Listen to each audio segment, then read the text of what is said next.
Bueno, buenos días a todos los alumnos que están en clases. Vamos a continuar nuestra clase que es justamente para la práctica y la asistencia es obligatoria. Em, vamos a, vamos a recordar un poquito nada más lo de ayer. Les decía de que la anamnesis es muy importante, hay que hacer una buena anamnesis dirigida a la parte cardiológica, dirigida al sistema cardiovascular.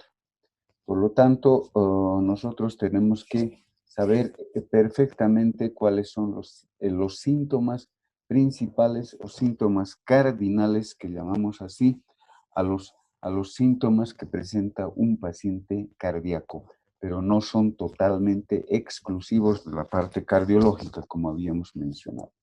Entonces, es importante, hemos mencionado desde la filiación, ¿verdad?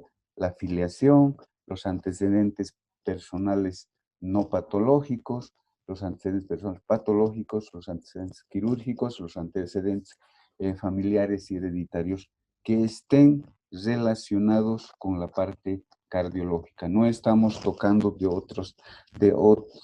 otros sistemas, todo estamos relacionando. Por eso es un historial clínico dirigido a la parte cardiológica. Lo que quiero un poco recalcarles es lo siguiente, de que un buen examen, les había mencionado, un buen examen, es decir, un buen historial clínico elaborado nos da el 80 al 90% ya del diagnóstico, es decir, toda esta parte clínica. Y lo fundamental en la anamnesis, pues va a ser el motivo de la consulta y la enfermedad actual. En el motivo de la consulta, quiero recordarles de que al hacer el historial clínico, en el motivo de la consulta, simplemente hay que enumerar si quieren el término, de los síntomas que presenta el paciente. Un paciente puede presentarse con un síntoma solamente o puede presentarse con varios síntomas, hemos dicho, cardiológicos, ¿verdad? Entonces, en el motivo de la consulta simplemente es enumerar, digamos que el paciente presenta disnea, presenta palpitaciones y dolor torácico, por decirles. Entonces, ustedes anotarán en el motivo de la consulta, paciente refiere disnea, dolor torácico y aumento de volumen de extremidades inferiores. Está refiriéndose al edema, ¿verdad? Solo han mencionado. Pero en la enfermedad actual, hay que hacer lo que hemos aprendido. Ya han aprendido ustedes ayer, hay que hacer el desarrollo de todos los síntomas desde su inicio hasta el momento actual. Por eso es la enfermedad actual. Hay que desarrollar ayer, como ayer ya les he recalcado, las características de cada síntoma. Es decir, si el paciente acude a la consulta con dolor torácico, ustedes pondrán, pues, paciente refiere dolor torácico con evolución de, digamos, de 24 horas, intenso o leve o moderado, de predominio nocturno o de predominio diurno, con una duración de 5 minutos o con una duración de media hora, desencadenado por los esfuerzos, por decirles, del síntoma dolor torácico. Están desarrollando todas las características del síntoma dolor torácico o dolor precordial, si quieren. Entonces, eso va en la enfermedad actual. Por lo tanto, ustedes tienen que registrar de esa manera. Y además se acompaña de palpitaciones en forma intermitente con duración de 5 minutos, predominantemente en las noches.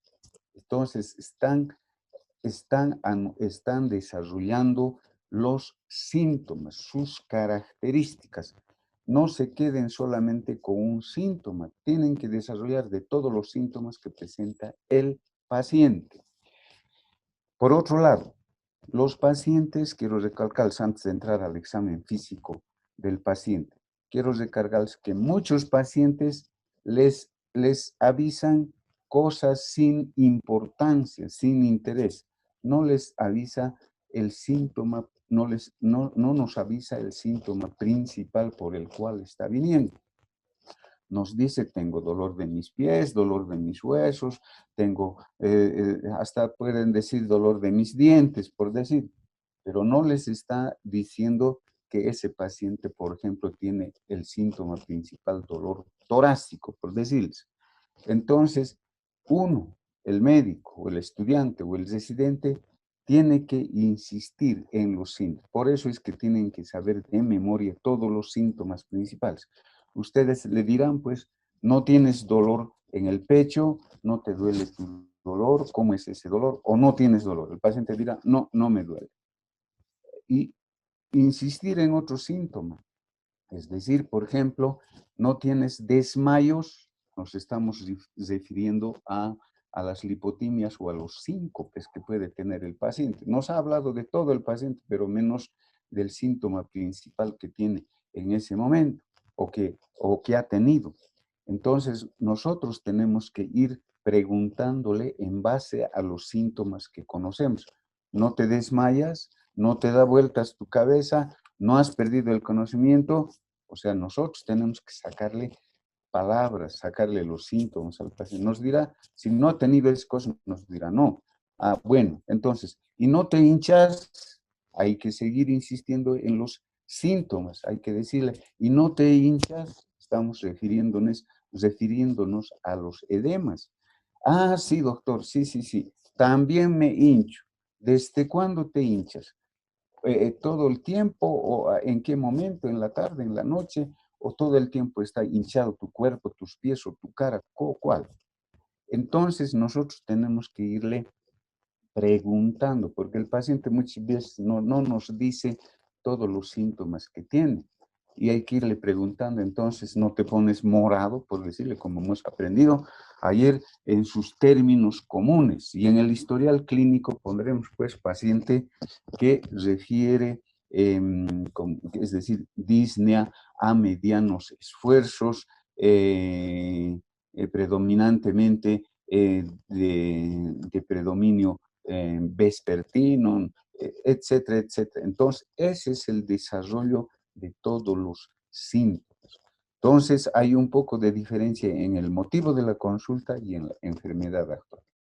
Motivo de la consulta, vuelvo a repetir, hay muchos médicos o hay algunos artículos que dicen que debemos colocar los términos con los que nos dice el paciente en el motivo de la consulta. ¿Eso qué quiere decir? De que si el paciente les dice, tengo dolor de barriga, entonces pondrán pues, el paciente refiere dolor de barriga, digamos, dolor de pecho, me duele el pecho, y dicen dolor de pecho. Muchos dicen que habría que colocar con sus términos en el motivo de la consulta. Pero en la enfermedad actual ustedes tienen que utilizar toda la terminología médica. Ya no pueden poner pues dolor de barriga, dolor de pecho, sino colocarán dolor torácico, dolor precordial, presenta disnea, palpitaciones con terminología médica. Bien, entonces eso para terminar el tema, digo, la primera parte que corresponde a la anamnesis, a lo subjetivo. Bien, la segunda parte del historial clínico corresponde al examen físico general. El examen físico general, pues, nos va a dar signos. Aquí ya no vamos a tomar en cuenta síntomas, sino nosotros tenemos que recoger, percibir, encontrar en el paciente signos. En este caso, vamos a vamos a mencionar todos los signos relacionados con la parte cardiovascular. ¿Cómo vamos a recoger esos síntomas? Esos signos. Entonces, el signo es toda manifestación objetiva, que nosotros vamos a recoger a través de la inspección, a través de la palpación, a través de la percusión y a través de la auscultación. Entonces, habrá signos solamente a la inspección. No podremos encontrar a la palpación, ni a la percusión, ni a la auscultación. En algún otro sistema nos servirá más o nos dará datos más la auscultación, como en el tórax. Entonces, vamos a ir viendo cuál de esos métodos semiológicos nos sirve más en algunos, en algunas regiones del organismo. Entonces, los signos los recogeremos a través de eso. No se olviden. Inspección, palpación, percusión y auscultación. Nosotros tenemos que hacer el historial clínico en forma ordenada, en forma sistemática, pero eso puede alterarse de acuerdo a las condiciones en que se encuentre ese paciente. Primero vamos a ver un poquito la parte teórica y luego vamos a abocarnos casi exclusivamente a las imágenes, porque esto, como les decía ayer, es netamente práctico con el paciente. Pero en este caso las imágenes se les va a grabar a ustedes. Como dicen, las cosas entran por los ojos, dicen, ¿verdad? Entonces, haremos un poquito la parte general rápidamente. Al examen físico, el examen físico comprende dos partes, el examen físico general y el examen físico regional. Desde un punto de vista cardiológico, ¿qué nos interesa al examen físico general? General quiere decir tomar en cuenta, y apenas lo vemos al paciente, ya nosotros tenemos que estar haciendo nuestro examen físico general. El paciente puede acudir a la emergencia, puede acudir a la consulta externa. Por lo tanto, nosotros tenemos que hacer ya desde el momento que apenas lo vemos al paciente nuestro examen general, nuestro examen físico general. Apenas tenemos el primer contacto, nosotros ya tenemos que estar buscando los signos que presenta ese paciente. Primero, al examen físico general, ¿qué nos interesa? El estado de conciencia de ese paciente, ¿verdad? Estado de conciencia. A la consulta generalmente los pacientes van caminando, van tranquilos, pero a la emergencia a la emergencia o al hospital van generalmente a veces en camillas o a veces en silla de ruedas. Primero, entonces, vamos a ver su estado general. El estado general puede ser bueno, regular o presentar un mal estado general. Los pacientes con problemas cardiológicos que acuden al hospital estarán en una clase funcional 3 o 4. Entonces su estado general será malo, mal estado general. Eso lo vamos a ver ya inmediatamente, como decimos, a golpe de vista. Una mirada ya nos damos cuenta. Estamos haciendo ya la inspección, estamos recogiendo ya signos. Nosotros diremos entonces, paciente acude a emergencia en mal estado general. Bien. Otra situación que nos interesa desde un punto de vista cardiológico es la posición y la actitud que tiene el paciente. Un paciente cardíaco con patología cardíaca, pues adopta siempre una posición semi-Fowler o Fowler.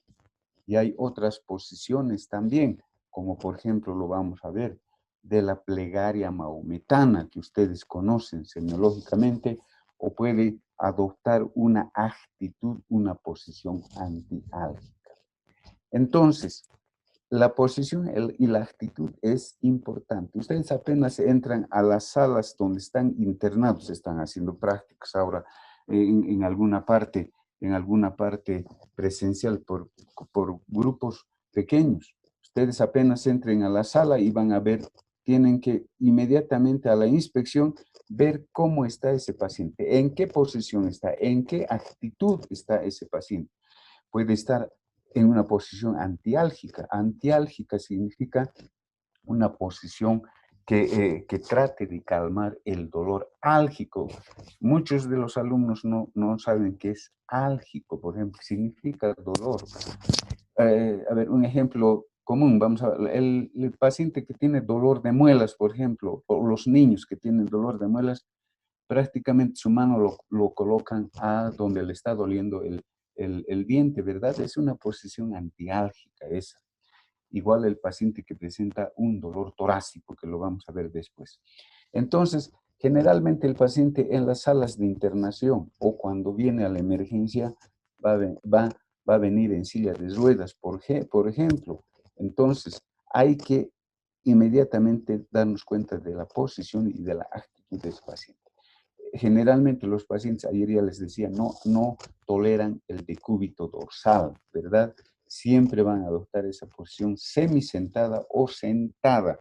Entonces, cuando uno entra a las salas, ya pues desde la puerta tenemos que fijarnos a ese paciente, hacer ya la inspección de ese paciente. Hasta de lejos podemos darnos cuenta para anotar en el historial clínico. Importante la posición y la actitud del paciente cardíaco. Entonces, su estado de conciencia hemos mencionado, puede estar ese paciente orientado o puede estar desorientado o puede estar inconsciente. Por ejemplo, a la emergencia puede ir en camilla en estado de inconsciencia por un shock cardiogénico, por ejemplo, o por una hemorragia masiva, un shock hipovolémico. Entonces, nosotros inmediatamente tenemos que darnos cuenta de su estado de conciencia de ese paciente, ¿verdad? Y además del tipo de respiración que presenta, puede estar con taquipnea un paciente cardíaco. Entonces, son cosas que nos tenemos que dar cuenta a golpe de vista, inmediatamente tengamos el primer contacto con el paciente. Otra cosa al examen físico general es el color de la piel y de las mucosas. Hemos mencionado que los pacientes pueden tener cianosis, pueden tener edema, ¿verdad? Hemos hablado que la cianosis puede ser un síntoma y a la vez también un signo. En este caso, inmediatamente apenas entra al consultorio el paciente y lo vamos a ver la coloración de la piel y de las mucosas de ese paciente. Nos vamos a dar cuenta, apenas abre la puerta o entra al consultorio o entra a la emergencia, nos daremos cuenta que está con cianosis, por decirles. Por ejemplo, las enfermeras, cuando viene un paciente, antes que le vea el médico, ya dice, ese paciente está con cianosis, pónganle oxígeno. ¿Qué ha hecho la enfermera? Ha hecho un examen a golpe de vista, apenas ha hecho la inspección a golpe de vista. Está cianótico, pónganle oxígeno. O sea, ha encontrado un signo que se llama cianosis. Entonces, el paciente cardíaco, respecto a la coloración de la piel, puede estar cianótico, puede estar rubicundo, puede estar histérico o puede presentar palidez, ¿verdad? Bien, y ese paciente, igual al examen físico general, podemos ver ya, así a la inspección, que ese paciente está completamente edematizado. A eso llamamos, ¿verdad?, anasarca. Entonces, en el examen físico general, ¿cuál de los métodos semiológicos nos da más signos? La inspección. La inspección inmediata de ese paciente. Ese rato no hemos hecho palpación, ese rato no hemos hecho percusión, ese rato no lo hemos hecho la auscultación, sino la inspección inmediata ya nos ha dado todos estos datos, todos estos signos, estamos hablando ya de signos, a la inspección del paciente. Bien, finalmente el examen físico general concluye con la toma de los signos vitales. Muchos de los alumnos no saben cuántos son los límites de una frecuencia cardíaca, no saben cuáles son los límites, los parámetros de una presión arterial. Es lamentable, yo digo, cuando hacemos práctica presencial, yo les pregunto, a ver, dame los parámetros, los límites de la presión arterial sistólica, ni atrás ni adelante. Lo que les han enseñado, creo yo, es de que, por ejemplo, la presión, ¿cuánto es la presión sistólica? Yo les digo, es 120, 70. Es lo único que saben, lamentablemente. Pero no es así. Ese será un término medio. Ya lo vamos a ver. Entonces, ¿cuáles son los signos? ¿Qué significa signo vitales? Signo vital significa vida, ¿verdad? Vital. Si no hay uno de estos signos, no hay, pues no va a haber vida, no va a haber. Por eso son signos vitales, que significa de vitalidad, de vida. Por lo tanto, ¿cuáles son? El pulso, y también puede estar ahí la frecuencia cardíaca, la presión arterial, la frecuencia respiratoria, la temperatura. Esas 4 cosas nos interesan a nosotros momentáneamente, ¿verdad? ¿Cuáles son los límites del pulso o de la frecuencia cardíaca cuando un corazón es normal? Cuando es normal, el pulso va a ser de 60 a 100 pulsaciones por minuto. Por encima ya se llama taquisfigmia, y por debajo de 60 bradisfigmia. Ustedes saben eso ya perfectamente por la semiología. Si auscultamos a ese paciente, entonces diremos frecuencia cardíaca. La frecuencia cardíaca igual, los límites son de 60 a 100 latidos por minuto, pero puede tener ese paciente arritmia. Entonces, lo que se tiene que hacer, el alumno no tiene, otras cosas que están acostumbrados a tomar el pulso o la frecuencia cardíaca al cuarto minuto. El alumno, hasta mientras no sea médico, yo por lo menos considero de que está prohibido de tomar el pulso o la frecuencia cardíaca al cuarto minuto. Tiene que tomar al minuto como mínimo, o a los 2 minutos, o a los 3 minutos. ¿Por qué? ¿Cuál es la razón? Porque puede tener ese paciente una arritmia cardíaca. Por lo tanto, el pulso va a variar de minuto a minuto. La frecuencia cardíaca va a variar de minuto a minuto. Si en este momento le tomamos a ese paciente que tiene arritmia, le tomamos el pulso, en este momento digamos que tiene 70 pulsaciones por minuto aproximadamente, uno tiene que decir, porque es arrítmico, es irregular. Y le tomamos otra vez el pulso al siguiente minuto, ya no va a ser 70, ya va a ser 80 o ya va a ser 100. Por lo tanto, si tiene arritmia ese corazón, va a ser variable. Por lo tanto, no podemos tomar al cuarto minuto. Tenemos que tomar necesariamente al minuto como mínimo para darnos cuenta que ese pulso es regular, es rítmico, o que esa frecuencia es regular, rítmica, o que tiene arritmia. Es por eso que nosotros tenemos que tomar, que no debemos tomar al cuarto minuto. ¿Entendido entonces? Bien, otro de los signos vitales es la presión arterial. Como les decía, ¿cuánto es? Les pregunto, me dicen 120/70, pero ¿cómo es eso? A ver, explícame. Se toma una presión sistólica y una presión diastólica. La presión sistólica, o lo que dicen los pacientes o la gente común, dice la presión máxima, ¿verdad? Y la presión mínima, dicen los pacientes o la persona común, las personas comunes. Pero nosotros tenemos que dominar o manejar los términos, presión arterial sistólica y presión arterial diastólica. La sistólica tiene sus límites. La sistólica va a variar entre los 90 y los 140 milímetros de mercurio. Tiene que fluctuar entre esos límites. Más de 140 diremos pues hipertensión. Ya lo veremos en el tema en la siguiente semana. Estadio 1, estadio 2 o estadio 3, ¿verdad? hipertensión. Por debajo de los 90 diremos hipotensión arterial sistólica, porque estamos hablando de la presión sistólica, ¿verdad? Y como se darán cuenta, si me dicen 120, 120 solamente es el término medio.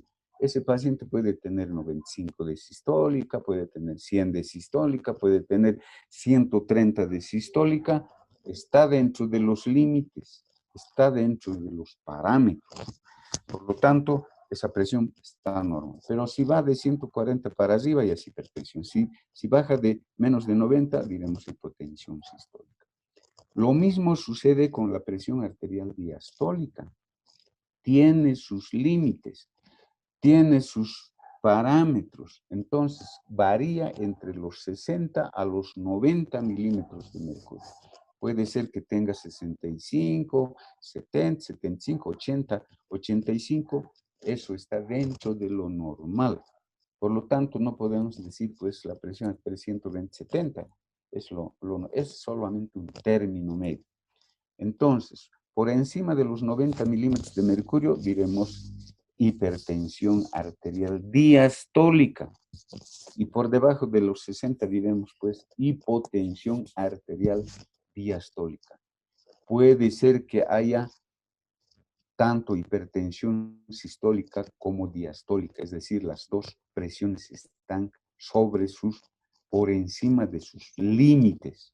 O lo mismo suceda con la diastólica, puede haber hipertensión arterial diastólica cuando sus parámetros estén por encima de los 90 o por encima de los 60.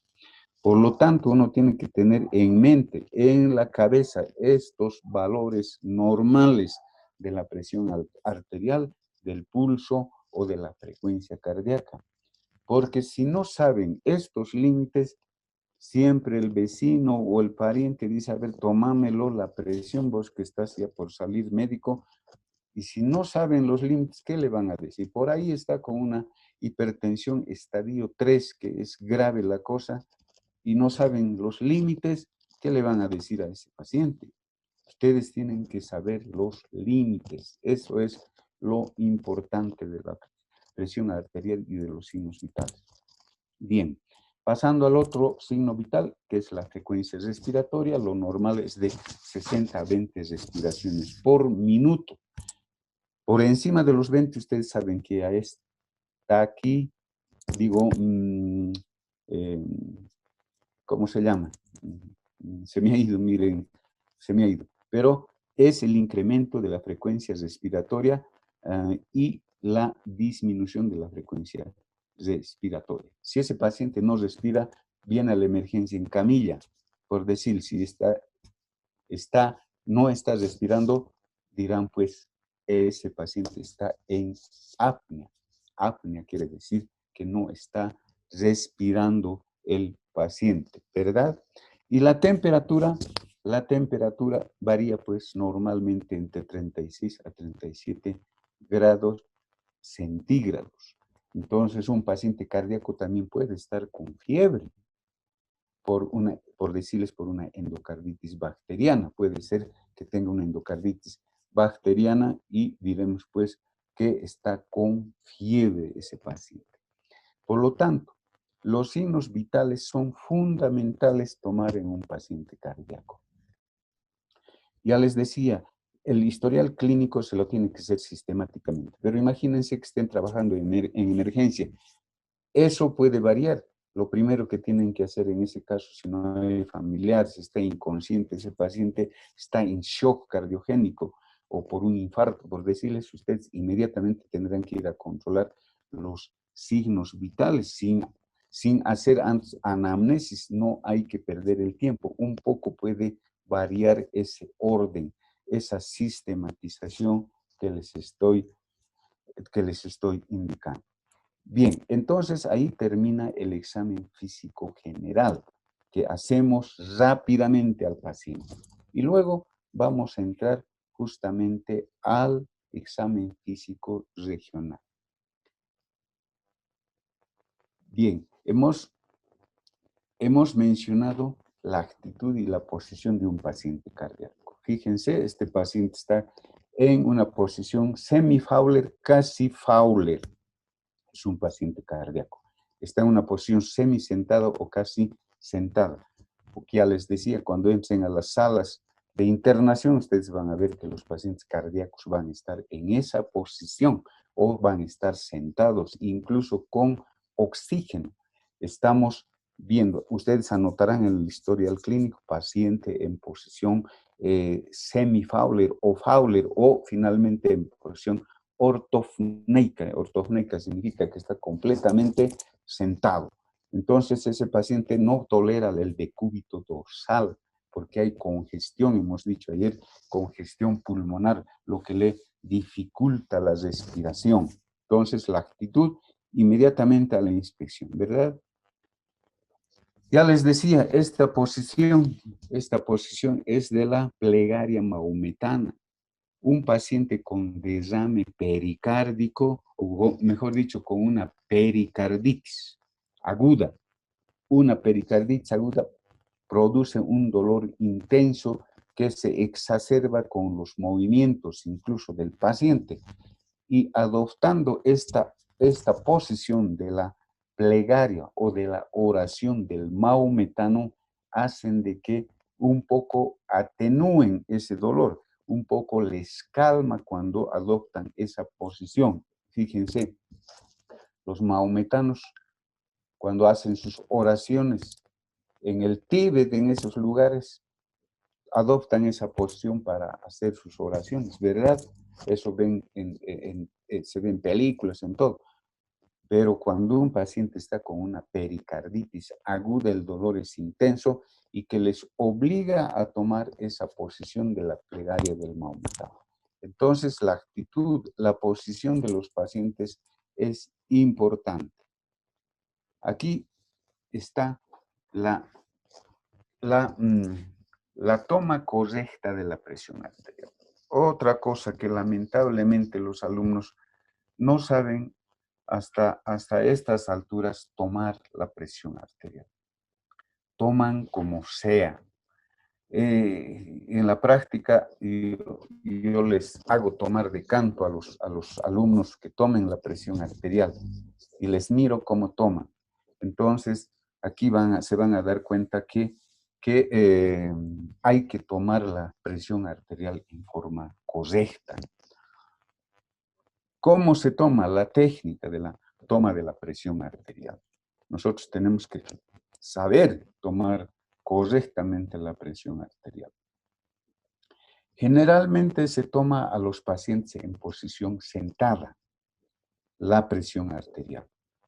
Puede tomarse también en decúbito dorsal o puede tomarse en posición parada, pero en ciertas situaciones. Generalmente la indicación es tomar al paciente en posición sentada. Colocar el brazo a la altura del corazón. Tiene que estar a esa altura para que no haya variaciones en cuanto respecta a la presión. Luego, para la toma de presión existen tensiómetros. Puede haber los tensiómetros mercuriales, como es este que están viendo ahí, o los aneroides, o los digitálicos, o los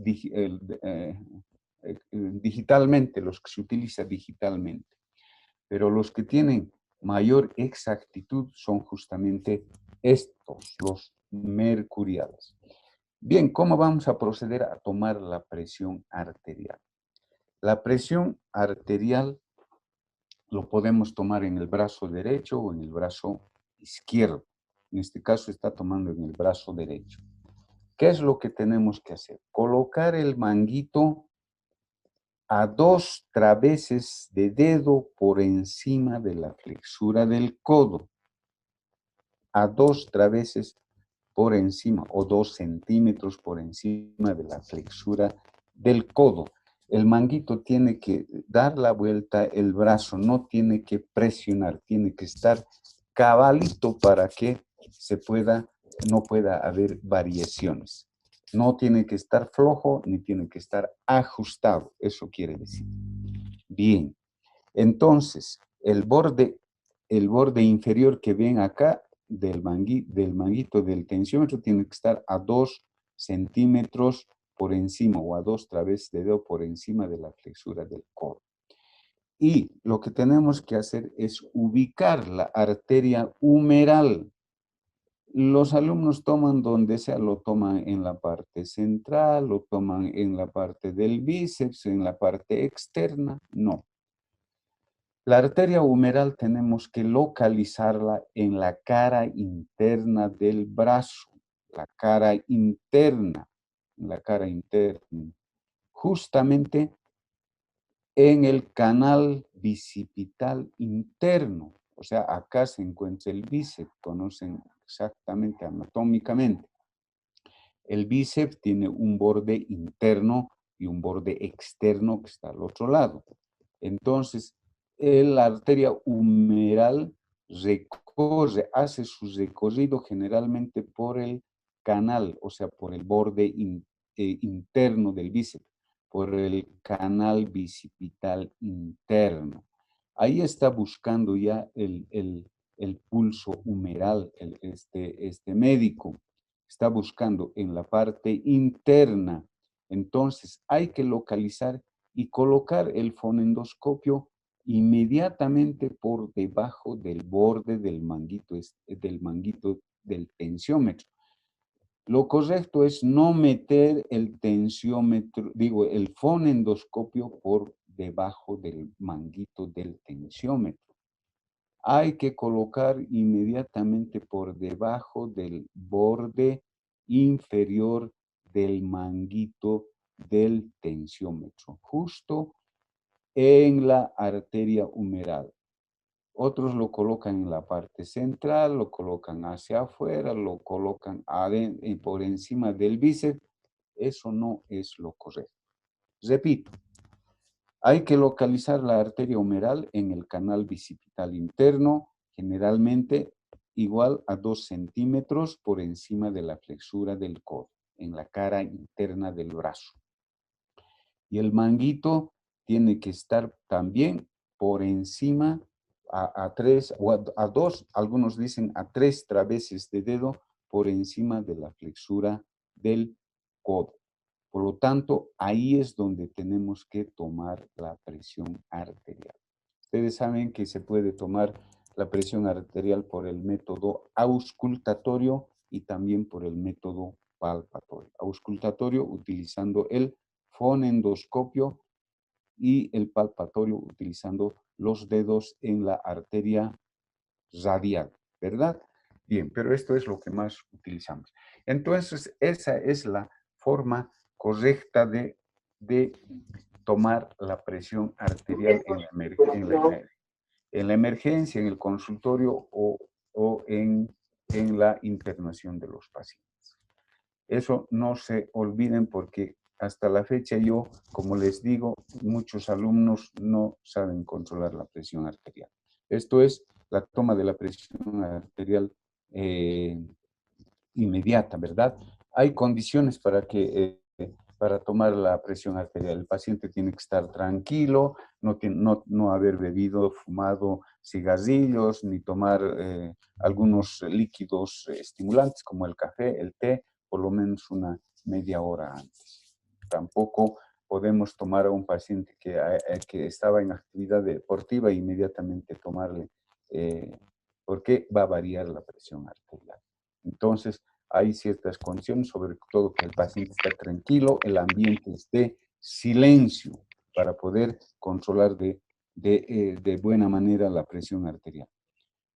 Aquí tenemos una imagen que generalmente no tenemos este material porque es el control de la presión arterial ambulatorio, más o menos como el Holter que hemos hablado. Este es un aparatito, es una grabadora prácticamente que está grabando la presión arterial durante las 24 horas. O sea, cada cierto tiempo automáticamente insufla el manguito y toma la presión arterial y lo registra. Generalmente cada media hora o cada hora va tomando la presión durante 24 horas. A eso se llama monitoreo ambulatorio de la presión arterial, lo que se llama el MAPA. Acuérdense, monitoreo ambulatorio de la presión arterial. Es decir, se toma la presión arterial durante, o se registra la presión arterial durante las 24 horas con este aparatito que es como una grabadora que va tomando la presión automáticamente cada cierto tiempo de acuerdo a lo que nosotros podamos programarle. Entonces, es importante que conozcan que se puede tomar la presión arterial durante las 24 horas con este equipo. Bien, entonces hemos concluido esa parte que es el examen físico general dirigido a la parte cardiológica. Ahora nos vamos a dedicar al examen físico regional desde un punto de vista cardiológico, ¿verdad? No estamos tocando de otros sistemas. Entonces, a ver, yo creo que nos vamos a ir directamente a las imágenes. Ahí hay otro signo, que es, un ratito. Bien, entonces, en el examen físico general, digo regional, vamos a ir por regiones. La cabeza, el cuello, el tórax, el abdomen, extremidades superiores y extremidades inferiores. Tenemos que valernos de la inspección, de la palpación, de la percusión y de la auscultación. Como les decía, en cabeza, por ejemplo, ¿qué es lo que más nos va a servir? Nos servirá más la inspección, no así la auscultación, no así la percusión, ni un poco la palpación, sí, pero más nos interesará la inspección. En cabeza, lo más llamativo, tenemos que ver la facies del paciente. Podemos encontrar una facies mitral, una facies aórtica, una facies tricuspidia, una facies álgida. Ahí fíjense, la facies álgida, esa expresión de la cara de dolor, fíjense a esos pacientes. Si vemos, colocaremos en el historial clínico, paciente presenta facies álgida. Eso quiere decir que está con mucho dolor. En este caso, incluso con una posición antiálgica, una actitud o posición antiálgica. Está agarrándose el pecho, probablemente está produciéndose un infarto en este paciente. Entonces, estamos viendo la facies del paciente, ¿verdad? Es una facies álgida por una angina de pecho, probablemente. Como les decía, en cabeza podemos examinar las escleras, que un paciente cardíaco puede estar histérico por el problema de la congestión hepática, por la hepatomegalia. Fíjense, estamos viendo que ese paciente está histérico y estamos utilizando también la palpación con las manos. Otra facies que podemos encontrar, fíjense, la facies pletórica, esta facies rubicunda, posiblemente incluso edematizada. Este paciente puede que tenga una eritrocitosis, es una facies pletórica. Aquí tenemos la facies mitral, con lo que ustedes conocen las chapetas mitrálicas, rubicundas, en los pómulos, en la punta de la nariz, y el resto con una palidez tenue, ¿verdad? Esa es la facies mitral. Entonces, en cabeza tenemos que ir a buscar las características de la cabeza, de la facies, que nos está diciendo ya que ese paciente tiene algo cardíaco, algo cardiológico. Ahí tenemos una facies aórtica también, aórtica donde se tiene una frente amplia, las orejas un poco deformes, se indica así. Algunos pueden tener un estrabismo. Estrabismo se llama cuando los ojos se van hacia adentro, hacia la parte interna o hacia afuera, ¿verdad? Pero lo más importante en una facies aórtica son las pulsaciones arteriales amplias que tiene el paciente con esos movimientos rítmicos de la cabeza que coinciden con los latidos del corazón, movimientos de la cabeza involuntarios. Ese es el signo de Muset, que ustedes conocen. en un paciente que tiene una insuficiencia valvular aórtica, vamos a tener justamente a la inspección, vamos a poder observar el signo de Muset, esos movimientos involuntarios, rítmicos, regulares que presenta el paciente, involuntarios, obviamente, regulares rítmicos con los latidos del corazón. Eso es lo más llamativo, por ejemplo, cuando un paciente tiene una insuficiencia de la válvula aórtica. Bien, igual hemos mencionado que uno de los síntomas y signos a la vez es la cianosis. Fíjense la coloración azulada, violácea que tiene este bebé. Probablemente tenga una cardiopatía congénita cianógena este bebé. Entonces, al examen de la cabeza, al examen, más nos está sirviendo la inspección, porque estamos viendo las características de la facies, estamos viendo su coloración, las características de expresión desde un punto de vista cardiológico. No se olviden, fíjense cómo tiene este niño esa coloración violácea azulada de los labios y de las mucosas. Entonces hay que pensar ya inmediatamente que tiene una cardiopatía congénita cianógena, ¿verdad? Bien. Igual, en cabeza, ¿qué es lo que nos interesa? Examinar la orofaringe. ¿Por qué nos interesa la orofaringe? Fíjense, fíjense, tienen que irse grabando. Este es casi es una orofaringe de características normales. Pero en este lado, fíjense, esas amígdalas, esa orofaringe, amígdalas prominentes, congestivas, con placas infectadas, placas pultáceas, se dice. Aquí hay una infección. ¿Y por qué aquí esta amígdala está pequeña? Pero está sumamente grande. Miren las placas las placas infectadas que presenta este paciente. ¿Y por qué nos interesa la orofaringe? Porque hemos mencionado que la fiebre reumática se presenta por problemas infecciosos de la orofaringe, por problemas de faringitis, por problemas de faringoamigdalitis, por el estreptococo beta hemolítico. Por lo tanto, no podemos dejar de lado si un paciente viene y nos dice, me duele la garganta, doctor, me duele, tengo fiebre, no puedo tragar, etc. Entonces, nosotros tenemos que examinar y para evitar que este paciente tenga el problema de la fiebre reumática, pues examinamos y si encontramos estas cosas, tenemos que hacer el tratamiento inmediato, saben, con ustedes, con la penicilina benzatínica o con la penicilina procáinica o finalmente con la penicilina vía oral. Y si es alérgico, ya saben ustedes, con la acitromicina o con la eritromicina, ¿verdad?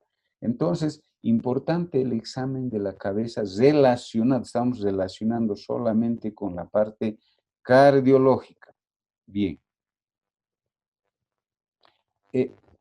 Bien, eso es lo más grande, lo más llamativo en cabeza. En cuello, ¿qué nos interesa? Los vasos sanguíneos del cuello. Vuelvo a repetir, en cabeza nos sirve más la inspección. Signos, hemos encontrado signos, varios signos cardiológicos. En cuello, vamos a ver cuál de las maniobras semiológicas o métodos semiológicos nos sirve más. Cuello, ¿qué nos interesa desde el punto de vista cardiológico? Inmediatamente yo, por ejemplo, digo, a ver, su cuello, vamos a ver, estamos viendo los vasos sanguíneos del cuello. El principal, la vena yugular. La vena yugular, si ustedes se fijan en este momento de sus familiares o ustedes mismos, no hay esas características. Está engrosado, fíjense, todo el trayecto de la vena yugular, grueso, como una cuerda, si quieren. ¿Por qué? Porque hay un incremento de la presión venosa sistémica hay un retardo en el retorno venoso. Entonces, esto nos está indicando que existe una insuficiencia cardíaca derecha, que hay una insuficiencia cardíaca congestiva. Entonces, es importante que nosotros veamos los vasos sanguíneos del cuello. Con esta imagen ustedes yo creo que nunca se van a olvidar. Luego tenemos que ver la arteria, y a la arteria carótida, si existe la danza arterial, si hay danza arterial. Si existe la danza arterial, vamos a ver en el cuello, ¿dónde está mi cuello? Acá vamos a ver los movimientos pulsátiles de la arteria carótida. Se dice la danza arterial, ¿verdad? Normalmente cuando, a ver, fíjense su cuello, ustedes, aunque sea en el espejo, no hay ningún movimiento. Pero si un paciente tiene insuficiencia de la válvula aórtica, vamos a encontrar el signo de Muset en la cabeza y en el cuello vamos a encontrar la danza arterial, unos movimientos intensos, hiperdinámicos que se va, es como si estuviese bailando justamente la arteria carótida, por eso se llama la danza arterial. Entonces, esas dos cosas es importante ver en el cuello. Son signos que estamos encontrando. Diremos pues a la inspección de cuello, ingurgitación yugular. O pondremos en el historial clínico, si hemos encontrando la danza arterial, diremos pues a la inspección de cuello, presencia de danza arterial. Eso ya nos está diciendo que tiene un problema de una insuficiencia valvular aórtica. Y la ingurgitación yugular nos está diciendo que tiene una insuficiencia cardíaca congestiva, porque está congestionado este paciente. En cuello también nos interesa la tiroides, lo pasaremos rápidamente. La tiroides, fíjense aquí, que puede provocar un hipertiroidismo o hipotiroidismo, que nos puede provocar taquicardias o nos puede provocar bradicardias. Aquí tenemos otra imagen para que nunca se olviden. Estamos haciendo, es como si estuviésemos haciendo prácticas con un paciente, ¿verdad? En el paciente se ve así, exactamente así. Entonces, por eso he tratado de poner la mayor cantidad de imágenes para que no se olviden, porque es parte práctica. Imagínense, yo no me podría olvidar de esta vena, de la yugular, que está totalmente ingurgitada por congestión, por falla ventricular derecha, falla del corazón derecho, insuficiencia cardíaca congestiva. Fíjense. Bien, entonces en cuello, lo más importante. En cuello, ¿qué otra cosa nos va a servir? Nos servirá la auscultación, porque auscultando en cuello vamos a encontrar soplos. Muchas veces encontramos un soplo en la arteria carótida por la estenosis aórtica de la válvula aórtica. Entonces, nos interesará pues más o nos servirá más la inspección y también en este caso la auscultación, porque podemos encontrar un soplo a nivel de la arteria carótida por un problema de estenosis de la válvula aórtica. Bien, estamos yendo a las partes más importantes. Se está haciendo la palpación aquí. La palpación principalmente está palpando la arteria carótida, el pulso carotidio en este caso. Este doctor está palpando el pulso carotidio y aquí también está palpando para ver la glándula tiroides. Está utilizando el método palpatorio. Bien. Aquí está, como ven, está auscultando cuello ese doctor para, para, para encontrar o no encontrar un soplo. Seguramente ha sospechado de que este paciente tiene algún problema de la válvula aórtica, por lo tanto, ha ido a auscultar cuello para tratar de encontrar soplo, ¿verdad? Soplo sistólico generalmente a ese nivel. Ahí está palpando, en este caso con el dedo, el pulso carotídeo y acá está auscultando justamente en ese lugar. Bien. A la inspección de tórax, ya hemos visto lo más importante de cuello. tórax, vamos a ir rápidamente. Lo mismo, tenemos que hacer inspección, palpación, percusión y auscultación. ¿Cuál de estos métodos semiológicos nos servirá para encontrar signos? Signos. Entonces, en este caso, desde el punto de vista cardiológico, nos importa más pues la auscultación, ¿verdad? Bueno, pero a la inspección, ¿qué vamos a, qué tórax, qué nos interesa? La forma del tórax, el tipo de tórax, porque puede traer alteraciones cardiológicas. Luego nos interesa que ese paciente tenga o no tenga cicatrices antiguas por cirugías cardíacas, cardiovasculares que haya tenido o por la presencia de cuerpos extraños como son los marcapasos, que se ve el generador del marcapaso justamente está a nivel de región subclavicular. Entonces, a la inspección de tórax nos interesa estas cosas. Y lo principal, nos interesará pues el choque de la punta del corazón. Lo principal, el choque de la punta. El choque de la punta normalmente se encuentra en el quinto espacio intercostal, línea medio clavicular izquierda, ¿verdad? Es normalmente donde está el choque de la punta del corazón. Pero ¿por qué nos interesa? Si es visible o no es visible el choque de la punta. Si es visible el choque de la punta, nos está indicando ya que ese paciente, que ese corazón probablemente tenga cardiomegalia y principalmente del ventrículo izquierdo. En ese caso, el choque de la punta se va a desplazar, no va a estar en su posición normal del quinto espacio intercostal izquierdo, línea medio clavicular, sino el choque de la punta se va a desplazar hacia abajo y hacia afuera. Puede irse al sexto espacio intercostal, línea paraaxilar anterior.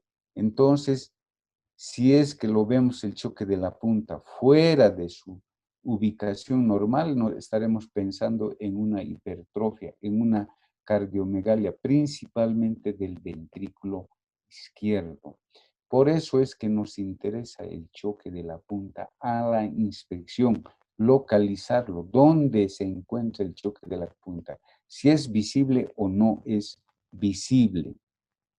Y a la palpación tendremos que localizarlo exactamente en qué espacio se encuentra el choque de la punta. Entonces, nos interesa mucho el choque de la punta del corazón y a través de la palpación lo localizaremos exactamente.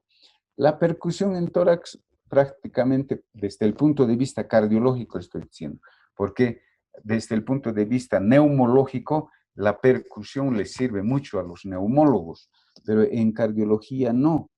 Antiguamente se utilizaba la percusión ¿para qué? Para delimitar el área cardíaca, para saber si ese paciente tenía cardiomegalia a través de la percusión. Eran tan expertos que podían delimitar con la percusión los antiguos clínicos, porque todos eran clínicos, no había exámenes complementarios ni nada de eso, hacían todo clínica y podían saber si ese paciente tenía cardiomegalia haciendo la percusión. Ahí podemos ver una circulación colateral a la inspección. Ahí vemos lo que les estaba indicando. Nos interesa inspeccionar el tórax. A la inspección es una cicatriz mediana external. Con seguridad que ha tenido una cirugía cardíaca. Porque se hace este tipo de incisión para hacer un reemplazo valvular, por ejemplo, mitral. O esta otra incisión generalmente se hace estas incisiones cuando tienen problemas de ductos, por ejemplo, ductos. Entonces nosotros a la inspección vamos a preguntar, ¿de qué tienes esta cicatriz? ¿Por qué? La simetría del tórax, fíjense, nos interesa porque este tórax es totalmente asimétrico, con abombamiento del hemitórax izquierdo. Y todo esto, pues, va a la larga compromete al sistema cardiovascular. Por eso nos interesa los tipos y la forma del tórax. Un tórax sifoescoliótico, fíjense, va a traer problemas, pues, de cardiovasculares, generalmente de corazón pulmonar crónico. Y aquí está indicando dónde se localiza el choque de la punta, ¿verdad? El choque de la punta del corazón a la inspección. Bien. La palpación está palpando también el choque de la punta, el apex, lo que llamamos el apex, está utilizando el método palpatorio para localizar, está yendo al borde external para localizar otros movimientos pulsátiles que podría haber y a nivel de la base también del corazón. Entonces, el apex, el borde external y también a nivel subclavicular, donde está palpando, puede estar ahí el generador del marcapaso o puede haber pulsaciones en el segundo espacio intercostal por hipertensión pulmonar. Está utilizando en tórax la palpación. La percusión, como les decía antes, se utilizaba para delimitar el área cardíaca. Ahí está, delimitaban exactamente con la percusión. Actualmente está en desuso, ya no utilizamos. Ahí está la percusión, está utilizando para delimitar el área cardíaca. Bueno, y finalmente en tórax, ¿qué nos interesa? Nos interesa pues los focos de auscultación. Tenemos que saber exactamente dónde se localizan los focos de auscultación, porque tenemos que auscultar corazón, ¿verdad? Bien, generalmente vamos a auscultar los cuatro principales focos de auscultación. Tenemos el foco aórtico, sigan el cursor, que se encuentra en el segundo espacio intercostal paraesternal derecho. Ese es el punto de localización del foco aórtico. El foco pulmonar se encuentra en el segundo espacio intercostal izquierdo paraesternal izquierdo. Foco pulmonar. Foco tricuspidio. El foco tricuspidio se encuentra en el cuarto espacio intercostal paraesternal izquierdo. Y el foco principal, digamos así, el foco mitral, fíjense, en el quinto espacio, hay que contar los espacios, ¿verdad?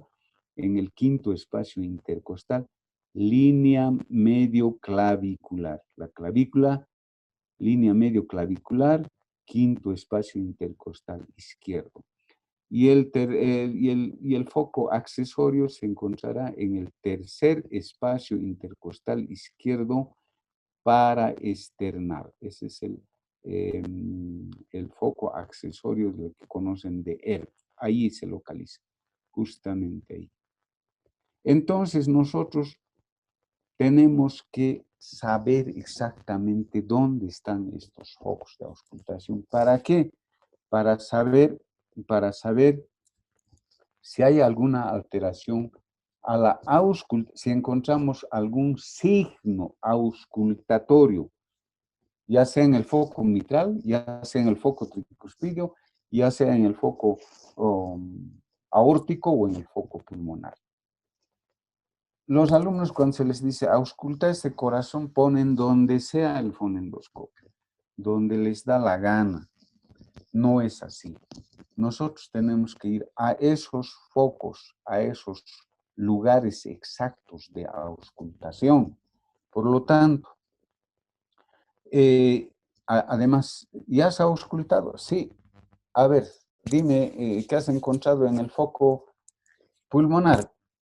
Ni atrás ni adelante. Y, a ver, ausculta de nuevo. Ponen donde sea el fonendoscopio. ¿Por qué tenemos que auscultar todos los focos de auscultación? Porque puede resultar, porque algunos vienen y le ponen el fonendoscopio por decirles ahí y listo. ¿Cómo está el corazón? ¿Está bien? No es así. Puede que exista un problema valvular a nivel del foco mitral, por decirles. Y en el resto, no. Entonces, vamos a encontrar un soplo, como hemos visto hemos avanzado las valvulopatías. Entonces, vamos a encontrar un soplo en foco aórtico y en el resto, no. Pero tenemos que ir a auscultar. ¿Qué tal si este paciente presenta un soplo sistólico en foco mitral y otro soplo diastólico en foco pulmonar. Si solamente auscultamos el foco mitral y no lo auscultamos el resto de los focos, entonces no vamos a saber cómo está el foco pulmonar.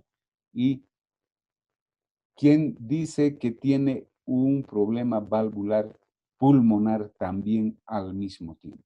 O puede ser el foco aórtico y el foco mitral que tengan problemas valvulares.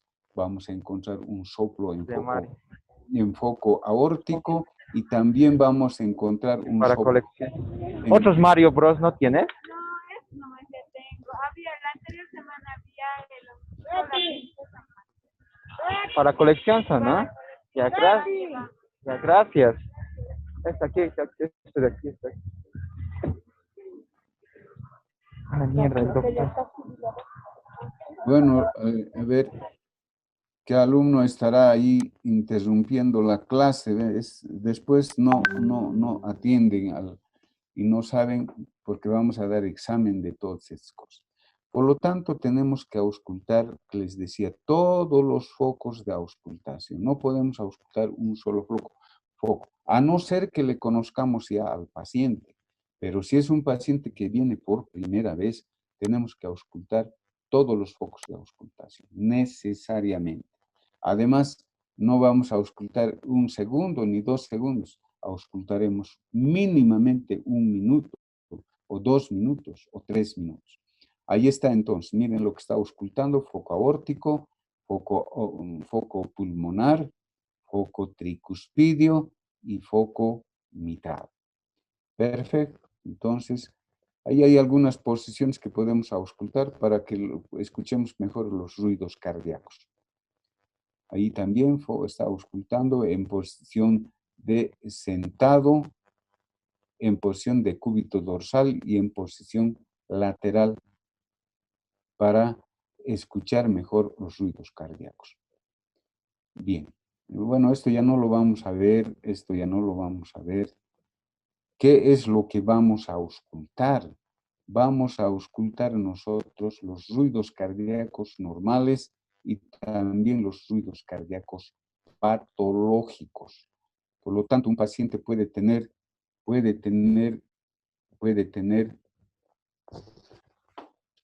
ruidos cardíacos normales o puede haber ruidos sobreagregados, como son los soplos o las extrasístoles, o podemos encontrar arritmias. Entonces, a la auscultación tenemos que encontrar signos auscultatorios. Puede tratarse de un corazón normal, que no vamos a encontrar nada, será un corazón rítmico, regular, normofonético, con una frecuencia cardíaca que va a variar entre 60 y 100 latidos por minuto. Ese es un corazón normal a la auscultación. Rítmico, regular, normofonético, con una frecuencia cardíaca que puede estar entre los 60 a los 100 latidos por minuto. Es un corazón normal, ¿verdad? Bien, pero podemos encontrar arritmias, podemos encontrar taquicardias, extrasístoles, bradicardias, soplos. Esos son ruidos sobreañadidos o alteraciones del ritmo cardíaco. Bien, eso en forma general para que no se olvide. Y luego ya, finalizando casi ya esta parte, tenemos que examinar necesariamente abdomen. Primero a la inspección, un abdomen normal es plano, ¿verdad? Así. Pero un abdomen patológico es de esta manera. Un cardíaco puede tener ascitis, un paciente que ha cursado con una insuficiencia cardíaca congestiva, con edemas, puede llegar a estas condiciones, presentar ascitis. Fíjense ese abdomen bastante prominente, aquí ya le están haciendo la paracentesis, ya están sacando el líquido ascítico, bastante voluminoso ese abdomen con ascitis. Estamos hablando solamente desde un punto de vista cardiológico, porque puede ser una cirrosis hepática, también puede provocar este tipo de abdomen. Luego podremos encontrar una circulación colateral en abdomen. Saben eso semiológicamente. Fíjense, una circulación colateral bastante marcada en este paciente por problemas de hipertensión portal. Saben ustedes perfectamente que se presenta más en problemas de tipo de cirrosis hepática, pero también un cardíaco puede llegar por el problema de la congestión, de la hepatomegalia, puede tener estos problemas. Bien, a la palpación, ¿qué es lo que nos interesa? ¿Qué vamos a ir a buscar en el paciente cardíaco? ¿Qué nos interesa a la palpación? Necesariamente tenemos que palpar abdomen porque tenemos que buscar hepatomegalia. Un paciente con insuficiencia cardíaca, pues puede presentar hepatomegalia. Y fundamentalmente, ya les estoy diciendo, los que tienen insuficiencia cardíaca congestiva. Entonces, tiene que palparse el abdomen. Vamos a ver, aquí está bien. Aquí está un hígado normal, pero este es un hígado congestivo, un hígado con hepatomegalia. Este hígado está agrandado, está por debajo del reborde costal. Puede estar a un través de dedo, 2 través de dedo, 3 centímetros, 4 centímetros o 5 centímetros. Una hepatomegalia congestiva por insuficiencia cardíaca derecha. Con seguridad que va a tener ingurgitación yugular, va a tener hepatomegalia, va a tener edemas. Entonces, a la palpación nos interesa, pues, si es que tiene o no tiene hepatomegalia.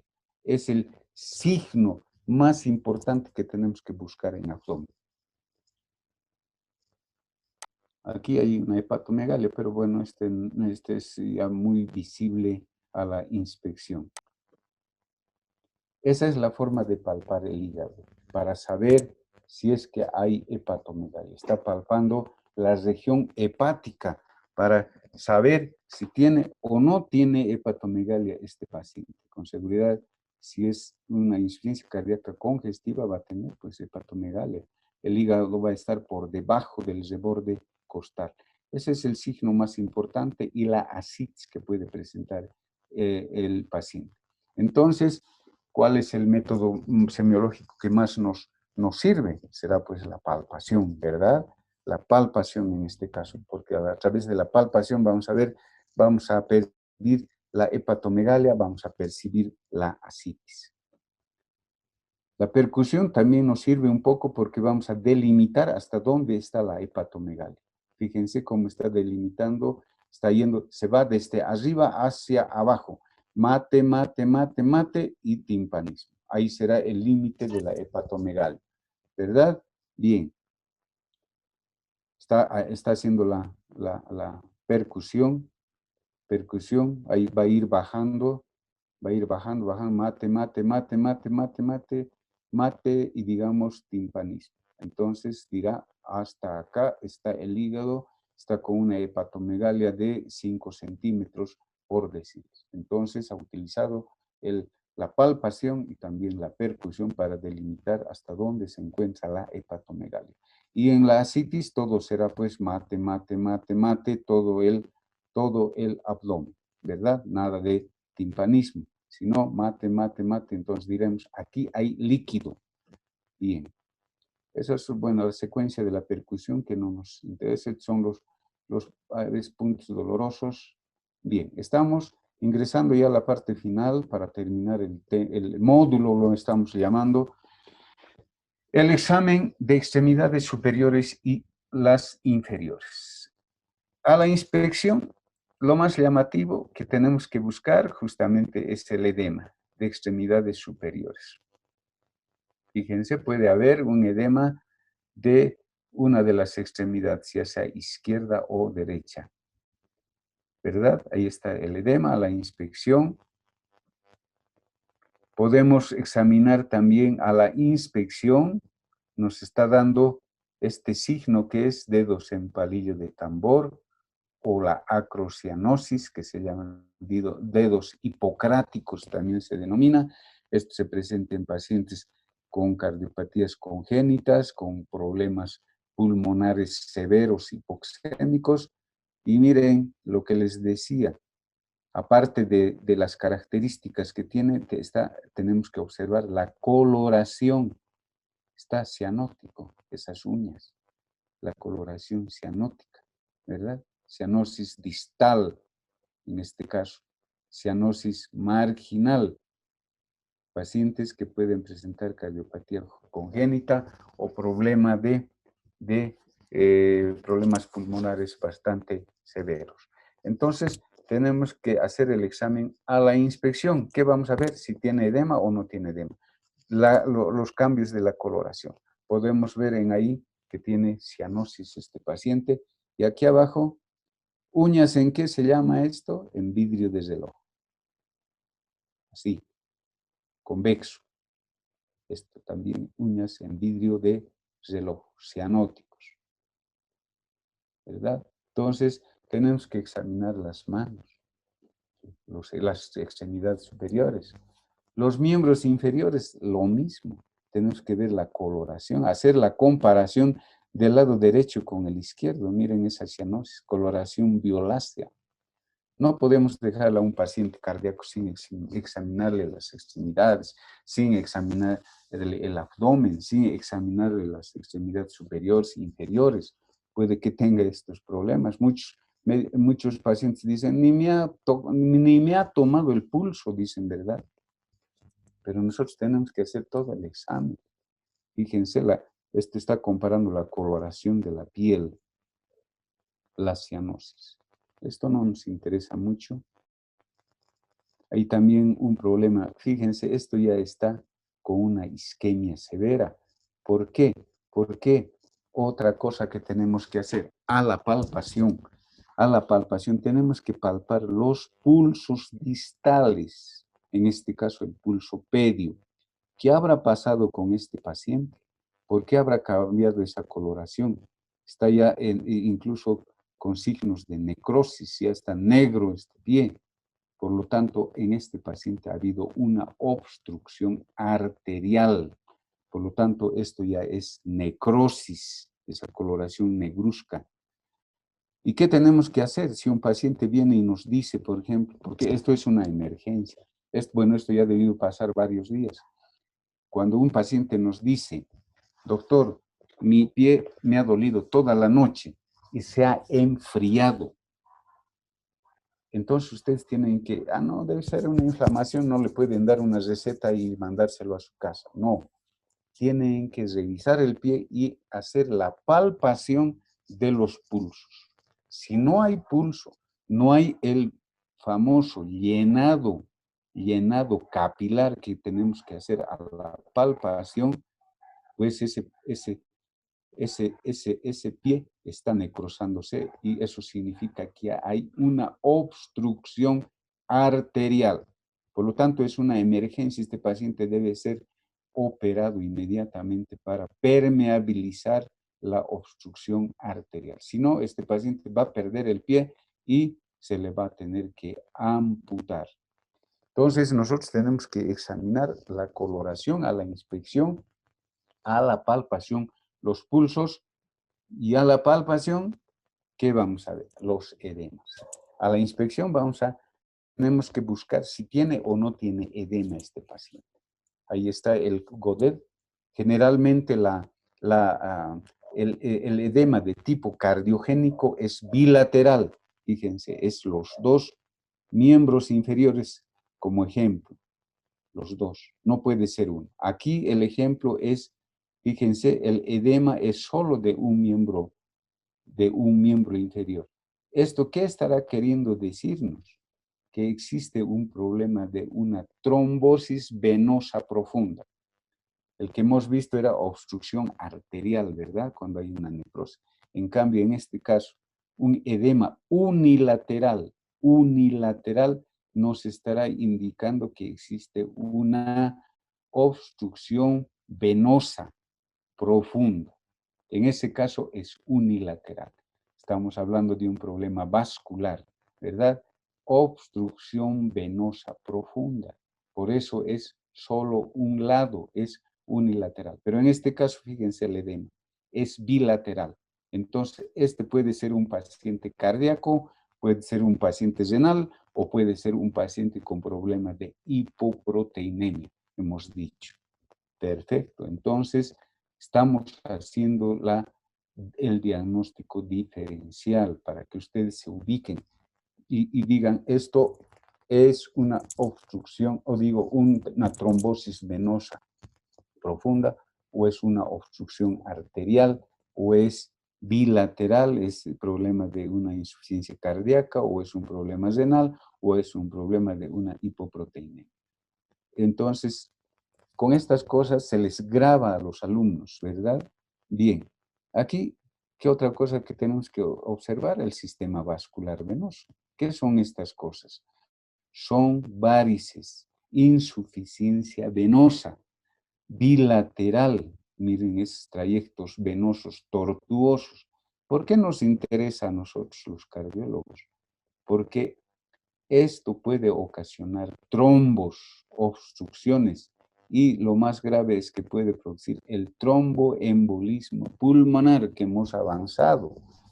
Justamente vienen los trombos de los miembros inferiores por estos problemas.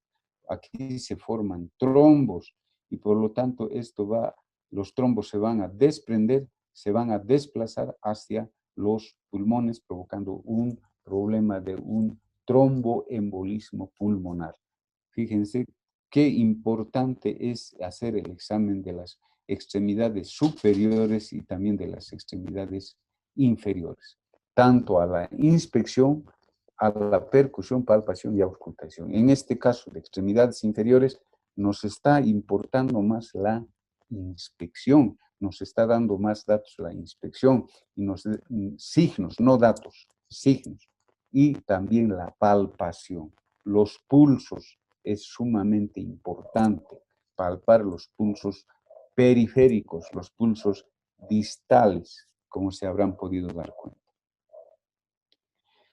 Bien, hemos visto la parte gruesa, porque cuando hacemos práctica presencial, pues